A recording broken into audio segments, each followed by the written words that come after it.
મનરેગા કૌભાંડ બાબતે આજે જ્યારે મનસુખભાઈ વસાવા એમણે પોતાની સરકારમાં ગાંધીનગરથી લઈને ગ્રામ્ય કક્ષા સુધી કેટલું મોટું કૌભાંડ થાય છે એ ઉજાગર કર્યું છે, ત્યારે એમને અભિનંદન આપું છું.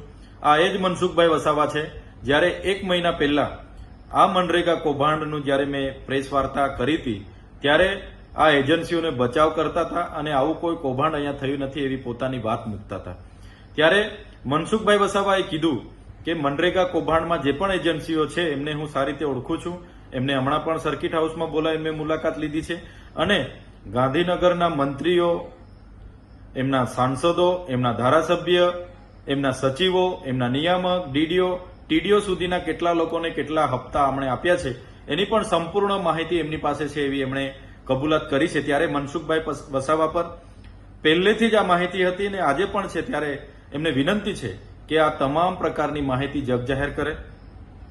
કોઈ પણ જિલ્લામાં જે પણ કૌભાંડો થયા છે એ કૌભાંડો એ એજન્સીઓને જ્યારે 2017 સુધી પંચાયતો પોતાની રીતે કામ કરતા હતા, ત્યારબાદ બચુભાઈ ખાબડ મંત્રી બન્યા અને એમના સાંસદોને સાથે રાખીને આ વિસ્તારમાં મટીરીયલ પૂરું પાડવાના નામે એ ચાહે જલારામ એન્ટરપ્રાઇઝ હોય, મુરલીધરન એન્ટરપ્રાઇઝ હોય, રાજ કન્સ્ટ્રક્શન હોય કે સવર્ણ કન્સ્ટ્રક્શન હોય, તમામ એજન્સીઓ લાવીને મટીરીયલ પૂરું પાડવાના નામે ટેન્ડરો આપવામાં આવ્યા.